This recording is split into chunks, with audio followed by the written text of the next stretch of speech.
What's happening, y'all? Welcome inside the Fantasy Stock Exchange. Bush coming at you solo today to talk briefly about 20 players. Basically, what I'm going to be doing today, and let me know how you guys like this in the comment section, as I'm going to be talking about 5 must starts at running back, 5 must sits at running back, 5 must starts at wide receiver, and 5 must sits at wide receiver. Basically, just going over briefly 20 players, not the obvious names. Obviously, it doesn't really help anybody to tell somebody, oh, you have to start DeAndre Swift, because I'm pretty sure you guys should know that already. But I'm going to be talking about guys that are outside the top 20 or so in ECR at running back and outside the top 30 or so in ECR at wide receiver. And basically, this is going to be a recap of all the research I've done on the slate so far this week for my DFS articles over at draftsharks.com, which you guys can read right now if you're looking for some DFS picks, and for the start sit videos that I do throughout the week on this channel. So let me know how you guys like these down below. Again, like, comment, subscribe if you enjoy. Let's hit the intro and then we'll get right into this.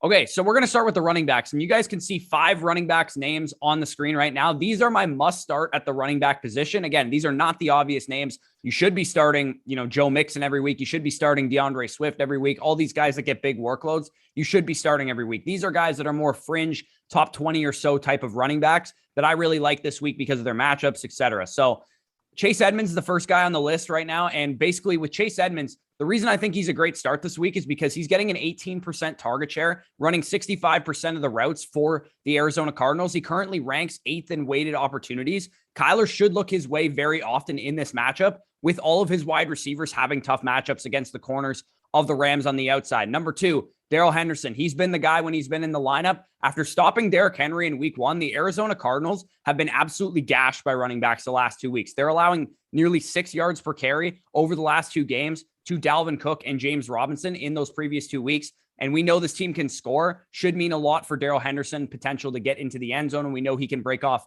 big plays as well. Number 3 is Leonard Fournette. With Gio Bernard out for this game, Leonard Fournette can take an even bigger command of the Tampa Bay running back core. Even with Gio in the lineup, Leonard Fournette still had an 11% target share as a 50% snap share or so feature back that he is. Gio being out likely means that Leonard Fournette is going to return to the role that he had last year, basically down the stretch, where he was the third down back, the long down and distance back, and the guy that get the bulk of the carry. So that should see a bump in his usage as well as he handles the long down and distance in 2 minutes. Number 4 is Zach Moss. He's established himself as the Bills feature back. This matchup is 11th easiest for running backs against the Texans, but 24th easiest against wide receivers. So from a DFS perspective, he's a big leverage play, because if you guys plan on playing DFS, a lot of people are going to play Josh Allen, Stephon Diggs, and those guys. The Bills being big favorites, good chance that Zach Moss sees a lot of work in this game. And then number 5 on this list is Trey Sermon. And I can pretty much just rephrase this to whoever the San Francisco 49ers running back is.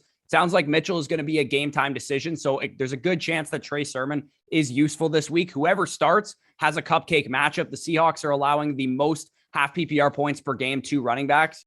So from the top 5 starts at the running back position, here's some guys that you should be sitting if you have better options. Now, the first one is Damian Harris. Damian Harris, of course, plays the vaunted Tampa Bay Buccaneers run defense, and he has seen his usage trending downward in recent weeks. And even without James White in this game, I still think that this is a game that these other running backs, JJ Taylor and Brandon Bolden, some of these other guys are going to be involved. Maybe Ramondre Stevenson gets some looks as well. So he is a guy that I'm not starting in this game against Tampa Bay. Devin Singletary, another guy that I'm not going to be starting, because with Devin Singletary, obviously with Zach Moss's usage going up, that means Singletary's usage has been going down. And Zach Moss's return basically makes Devin Singletary nothing more than a desperation RB4 play, in my opinion. The next guy is Sony Michel. Again, if Darrell Henderson plays, which it sounds like he's going to, according to Sean McVay, Sony Michel should return into his background backup role behind Darrell Henderson, because when they've been on the field together, Darrell Henderson has been the guy there. And then Tyson Williams, another guy that I can't trust in my lineup right now.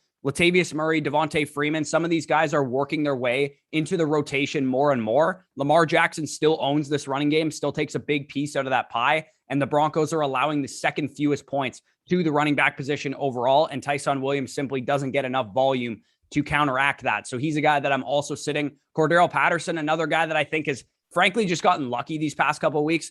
Cordell Patterson is involved in the passing game, which is encouraging to see, but he's only running about 35% of the routes for the Falcons. And the target numbers, I think, in this game favor Calvin Ridley. They favor Kyle Pitts. They favor the guys that are more involved in the offense than they do a guy like Cordell Patterson. So he's a guy that I'm not trusting in my lineup unless you're absolutely desperate as well. So moving from the running backs over to the wide receivers, and we'll go to some must-start wide receivers right now. As you guys can see on the screen, these are the names that I'm throwing into my lineup this week at wide receiver. We're going to start with Devontae Smith, 6+ targets in every game so far and running the most routes on the Philadelphia Eagles. Smith has had some tough matchups so far, but the Chiefs are basically giving away points to the wide receivers and quarterbacks right now. And we know Kansas City is going to be able to score on the other side of the ball, making Jalen Hurts and Devontae Smith have to catch up and throw the ball quite a bit in this game. The second guy on this list is Odell Beckham Jr., a 32% target share last week in his first game back from a torn ACL. There is still no Jarvis Landry in this game and a game script that favors the pass a lot more. They were beating the crap out of the Bears last week. Didn't really have to pass the ball a whole lot. The Vikings should be able to score on the other side of the ball. So hopefully that 32% target share for OBJ can actually translate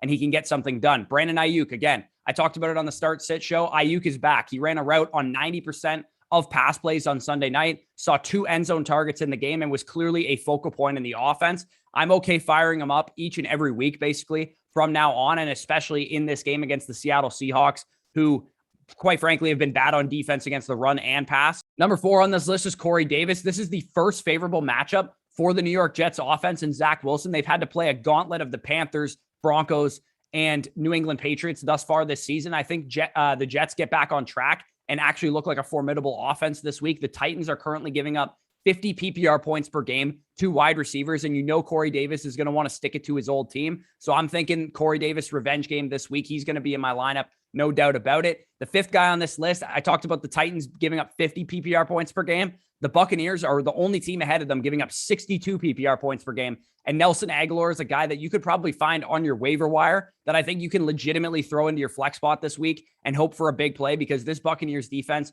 is banged up. And yes, Richard Sherman is expected to play in this game, but he doesn't really know the defense too well, doesn't really know the playbook too well. So I expect there to be some busted coverages and things of that nature. And Nelson Aguilar can take advantage of that in this game. So the sits at wide receiver, as you guys can see, the top 5 sits, Michael Pittman Jr. Again, Pittman has been good thus far this season. He's commanded 12 targets in back-to-back games. He draws Xavier Howard in coverage this week. And as encouraging as it's been for Michael Pittman Jr., he isn't quite good enough to perform against a corner to the caliber of Xavier Howard. So if I can help it, I'm going to be sitting him for guys like Hollywood Brown or, receivers in that area. If you have Brandon Ayuk or something like that, I will not be playing Michael Pittman over some of those guys because I think he's going to be in for a tough game against Xavier Howard. Number 2, Kenny Golladay, another guy that has a very tough matchup, draws shadow coverage from Marshawn Lattimore. 41.5 is the over-under in this game. I'm expecting a low-scoring slugfest between the Giants and the Saints. And I get it if you have to play Golladay because Slayton and Sterling Shepard are going to be out for this game. But I'm personally going to be sitting him in one of my leagues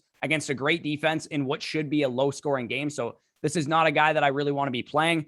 The Cardinals wide receivers in general, but specifically Christian Kirk because he sees Jalen Ramsey, who has actually been playing a lot in the slot so far this season. So Christian Kirk not going to be in my lineup, nor will AJ Green or Rondell Moore if I can help it. Number 4 is Robbie Anderson. Robbie could catch a long touchdown in this game as he could any game, but that's pretty much all Robbie Anderson is at this point. 18.4 average depth of target on the year and a 10% target share. He's nothing more than a boomer bust deep threat at this point. And number 5, the final, guys on this list are the Raiders wide receivers. I'm not willing to start Henry Ruggs. I'm not willing to start Bryan Edwards. I'm not willing to start Hunter Renfrow. I should have better options than that because the Chargers have allowed the second lowest PPR points per game to wide receivers with only 24.7 to an entire wide receiving core over the course of the first 3 weeks. This is despite facing the Cowboys, Chiefs, and Washington football teams' wide receiver cores so far this year. So I think the Chargers are just legitimately a great secondary. And I think this game has Darren Waller written all over it, has